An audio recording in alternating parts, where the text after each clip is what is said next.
So eto na nga po mga Sir Gilas, update po muli tayo, pero bago po tayo magsimula, hihiling lang po ako ng isang like. Pakiusap ko po yan sa inyo bilang suporta na rin po sa ating YouTube channel.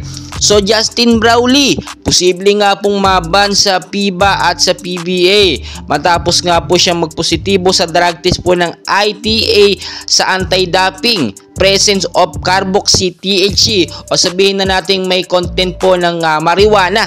So ang nangyari po dito, bakit ganito? October 6 pa na makakuha ng gintong medalya or matalo ng Gilas Pilipinas ang koponan ng China, ay October 7, 2023 pa nagsagawa ng anti-doping test ang ITA para sa mga player po sa Asian Games. Di po ba parang hindi ka panipaniwala or something fishy ang nangyari?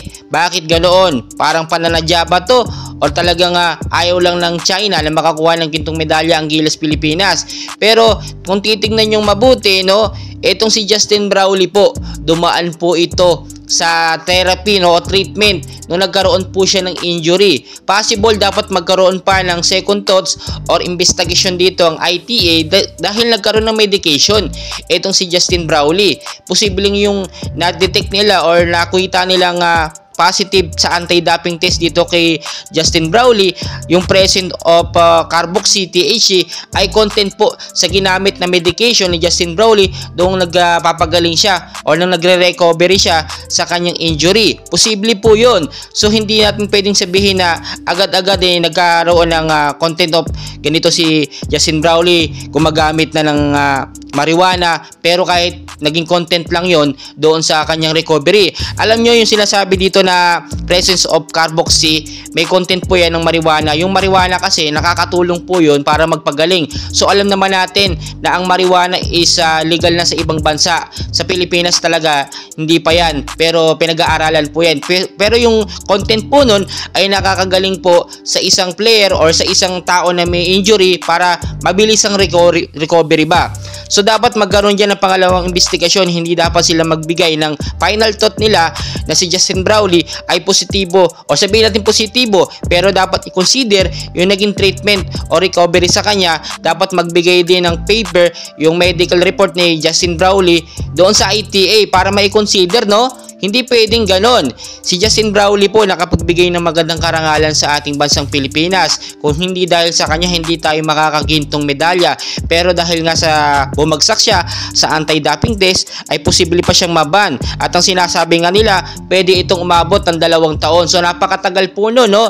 Hindi po yun katama-tama o kalugod-lugod dun sa ating player o naturalist player natin na nagbigay ng karangalan sa bansang Pilipinas. Ang sinasabi ng iba, maaapektuhan po ba ang gintong medalya natin or baka mabawi ng China? Well guys, no, malabo po yun dahil mismong CPO, si President Abraham Tolentino, ay sinabi ang gintong medalya po ay mananatili sa Pilipinas at ipaglalaban natin yan, no? Hindi pwedeng ganon. Pinaghirapan natin, dugot pawis talaga ang ginawa, pinakita ng Gilas Pilipinas.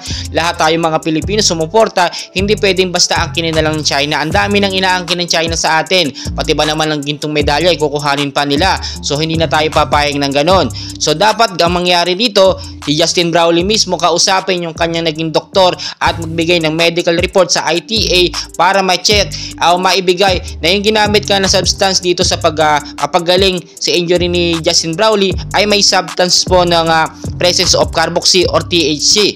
Dapat ganun na mangyari para mapawalang bisa yung sinasabi nilang pagkakapositibo ni Justin Brownlee, or pasabihin na natin pagkakaban dito nga po sa FIBA at sa PBA.